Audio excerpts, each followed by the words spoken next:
Back ఏ ప్రధానైనా తన హయాంలో భాగంగా విదేశీ పర్యటనలు చేస్తారు. కానీ మోడీ మాత్రం పనిగట్టుకుని విదేశాలకు వెళుతున్నారు. అసలు ఇంతలా కాళ్లకు చక్రాలు కట్టుకుని విదేశాలకు వెళ్లడం వెనుక కారణం ఏదైనా ఉందా? అసలు మోడీ పర్యటనలతో ఈ 2 ఏళ్లలో మన దేశానికి ఒరిగిన మేలేంటి? మనం అత్యున్నత పీఠంపై ఉండాలంటే అందుకు అందరి సహకారం అవసరమే. అన్ని దేశాలతోనూ దౌత్య ఒప్పందాలు జరుపుతుండడం వల్లే అమెరికా అగ్రరాజ్యం కాగలిగింది. ప్రతి ఒక్కరితోనూ కలిసి అడుగులేస్తే అదే మనల్ని అందలం ఎక్కిస్తుంది. రాజనీతిలో ఎదగాలంటే ఒదగడం ఒక్కటే కాదు, దానికి తగ్గట్టు దౌత్యాన్ని కూడా ప్రదర్శించాలి అన్న చాణక్య నీతిని అక్షరాలా అమలు చేస్తున్నారు నరేంద్ర మోడీ. దేశంలో పరిశ్రమలకు పెట్టుబడులు రప్పించేలా అగ్రరాజ్యాలకు ఆర్థికంగా బలంగా ఉన్న దేశాల్లో పర్యటించడమే కాదు, దశాబ్దాలుగా భారత్తో మైత్రికి దూరంగా ఉన్న చిన్న చిన్న దేశాలను కూడా చుట్టేసి వస్తున్నారు. గుజరాత్ ముఖ్యమంత్రిగా ఉన్న రోజుల్లో వైబ్రెంట్ గుజరాత్ పేరుతో పెట్టుబడుల్ని ఆహ్వానించిన మోడీ ఇప్పుడు అదే స్ట్రాటజీని ఇంటర్నేషనల్ రేంజ్ లో అమలు చేస్తున్నారు. మోడీ మానసపుత్రిక అయిన మేక్ ఇన్ ఇండియాకు ఈ టూర్లు ఎంతగానో సహాయపడుతున్నాయి. ఇన్నేళ్లుగా విదేశీ బ్యాంకుల్లో జమ అవుతున్న భారతీయుల శ్రమ మేక్ ఇన్ ఇండియా ద్వారా భారత్ను ప్రకాశం చేయనుంది. అందుకే మేక్ ఇన్ ఇండియాను మోడీ విదేశీ పర్యటనల్లో ప్రమోట్ చేస్తున్నారు. నిజానికి 10 ఏళ్ల యూపీఏ హయాంలో పారిశ్రామిక విధానం నెమ్మదించిపోయింది. ఆ టైంలో అనుమతులు దొరక్క 15 లక్షల కోట్ల రూపాయల పెట్టుబడులు నిలిచిపోయాయి. ఈ పరిస్థితిని మార్చడానికే మోడీ ప్రయత్నిస్తూ వచ్చారు. అమెరికాలో మాడిసన్ స్క్వేర్, టైమ్స్ స్క్వేర్, ఆస్ట్రేలియాలో మిలీనియం స్క్వేర్ లో ప్రసంగాల తర్వాత భారత్కి తరలి వచ్చిన పెట్టుబడులే దీనికి ఉదాహరణ.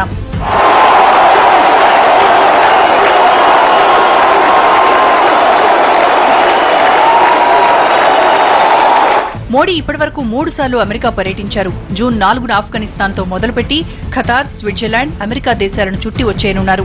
ఇంతలా అమెరికాతో రాసుకు పూసుకుని తిరగడం వల్ల ప్రపంచం దృష్టిలో మన దేశ స్థాయి పెరిగింది. అంతేకాదు అగ్రరాజ్యంతో మన మైత్రి బలపడింది. ప్రస్తుతం అంతర్జాతీయ ఆర్థిక పరిస్థితుల్లో ఇండో యుఎస్ల మధ్య సహకారం ఇరు దేశాలతో పాటు అంతర్జాతీయ సమాజానికి అవసరమే. ఇంధన భద్రత, పర్యావరణ పరిరక్షణ, ఇతర వనరులకు సంబంధించి చాలా కీలక ఒప్పందాలు కుదిరాయి.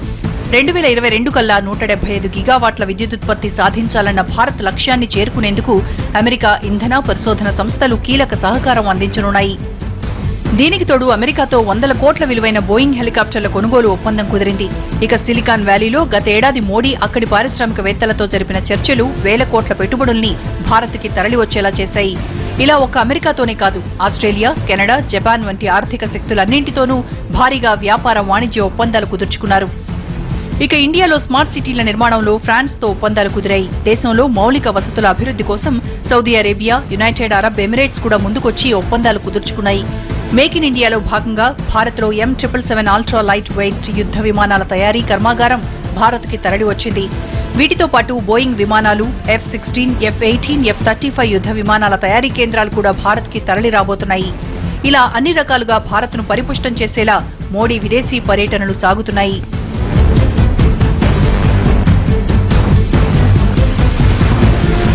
అంతర్జాతీయ రాజకీయాలను, సంబంధాలను ప్రభావితం చేయగల స్థాయిలో ఉన్న శక్తివంతమైన జర్మనీ, రష్యా, జపాన్, బ్రిటన్ వంటి దేశాలన్నింటితోనూ రాజకీయ, దౌత్య ఒప్పందాలు కుదుర్చుకుంటూ రావడంలో మోడీ చేసిన ప్రయత్నాలు భారత్కి కలిసొచ్చాయి. బ్రిటన్ పార్లమెంటులో ప్రసంగించిన తొలి భారత ప్రధానిగా మోడీ గుర్తింపు తెచ్చుకోవడమే కాదు, ఆ దేశంతో కామన్వెల్త్ దేశాలకు మించిన మైత్రి బంధాన్ని ఏర్పరిచాయి. 60 ఏళ్ల కిందట నాటి ప్రధాని జవహర్లాల్ నెహ్రూ అలీన విధానంలో నొప్పింపక తానొవ్వక అగ్రరాజ్యాలను అంటీముట్టనట్టుగా వ్యవహరిస్తే ఇప్పుడు మోడీ అన్ని దేశాలను మెప్పించుకుంటూ భారత ఔన్నత్యాన్ని అంతర్జాతీయంగా పెంచుకుంటూ వెళ్తున్నారు. గత 2 ఏళ్లలో మోడీ విదేశాంగ విధానంలో స్పష్టంగా 3 అంశాలు కనిపిస్తున్నాయి. వీటిలో మొదటిది సరిహద్దు దేశాలతో వైరాన్ని తగ్గించుకుని సాధ్యమైనంత మైత్రి బంధాల్ని పెంపొందించుకోవడం. రెండోది అగ్రరాజ్యాలు, ఆర్థిక శక్తులతో దౌత్య సంబంధాలు నెరిపి అవసరమైన ఆర్థిక సాయం, పెట్టుబడులు రప్పించుకోవడం. ఇక మూడోది దశాబ్దాలుగా భారత్తో మైత్రికి దూరంగా ఉన్న అన్ని దేశాలతోనూ కొత్త సంబంధాలు ఏర్పరచుకుని అంతర్జాతీయంగా తన బలాన్ని, తనకున్న మద్దతును పెంచుకోవడం. ఎందుకంటే మియన్మార్కి చైనాకి మంచి సంబంధాలు ఉండేవి, కానీ ఈ మియన్మార్ వెళ్ళిన తర్వాత మియన్మార్ ఏమీ చెప్పకుండా మన సైన్యం కనుక సరిహద్దును దాటి మియన్మార్లోకి వెళ్ళి నాగా టెర్రరిస్టులను పట్టుకుంటే వాళ్ళు సహకరిస్తున్నారు. ఇది ఒక గొప్ప విజయం. తర్వాత మనకి శ్రీలంకతో ఎప్పుడు కూడా టెన్షన్ ఉండేది, LTTE మూలన దీని మూలన అనమాట.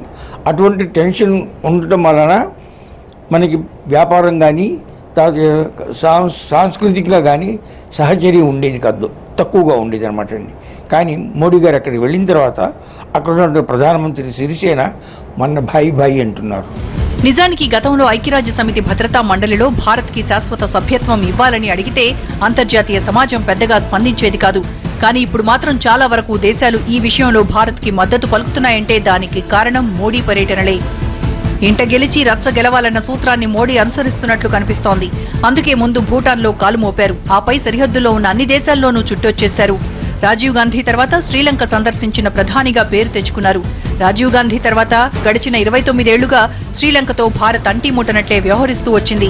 కానీ మోడీ పర్యటనలు ఆ దూరాన్ని చెరిపేయడంతో పాటు అక్కడి తమిళులకు ఓ భరోసా ఇచ్చినట్లయింది. ఇక ఐకే గుజరాల్ తర్వాత నేపాల్లో పర్యటించిన భారత్ ప్రధాని మోడీయే.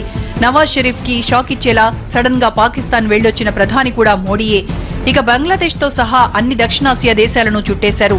ఇక ఆసియాలో ఉన్న శక్తివంతమైన దేశాలన్నింటిలోనూ ఓ అడుగు పెట్టి వాళ్లతో ఒప్పందాల మీద సంతకాలు పెట్టించుకుని మరీ వచ్చేశారు.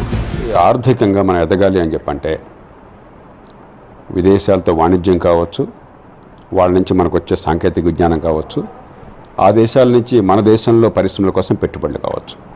అంటే ఆర్థికంగా దేశం ఎదగడం కోసం దౌత్యనీతిని ఉపయోగించుకోవాలి. అది కావాలి అని చెప్పంటే వివిధ రూపాల్లో ప్రధానమంత్రి స్థాయి గల మనిషి, అత్యున్నత స్థాయి నాయకులు, మిగతా వాళ్ళు కూడా కేవలం అధికారులు పనిచేయడంతో పాటు ఒక బలమైనటువంటి సంకల్పం మాకున్నది ఈ దేశంలో మార్పు కోసం అని చెప్పిన నమ్మకాన్ని కలగజేయాలి. అలాగే సత్సంబంధాలు ఏర్పరచుకున్నట్టయితే రేపొద్దున ఏమన్నా చికాకులు ఎదురైనా కూడా వేగంగా వాటిని అదుపు చేయవచ్చు. ఇక దశాబ్దాలుగా భారత్కి దూరంగా ఉన్న Fiji, seashells, Kazakhstan, Kyrgyzstan, Arab, UAE, Mongolia వంటి దేశాలను పర్యటించి అక్కడి వారితో కొత్త మైత్రి బంధాలకు అంకురార్పణ చేశారు. మొత్తంగా ఇటు మైత్రి, అటు విదేశీ పెట్టుబడులు, అంతర్జాతీయంగా రాజకీయ మద్దతు మూడు కూడగట్టుకునేలా మోడీ విదేశీ పర్యటనలు సాగుతున్నాయి.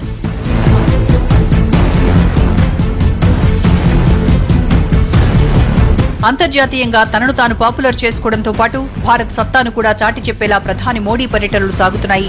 ముఖ్యంగా ఉగ్రవాదాన్ని అంతం చేయడంలో, అందరినీ కలుపుకుని వెళ్లడంలో మోడీ సక్సెస్ అవుతున్నారు.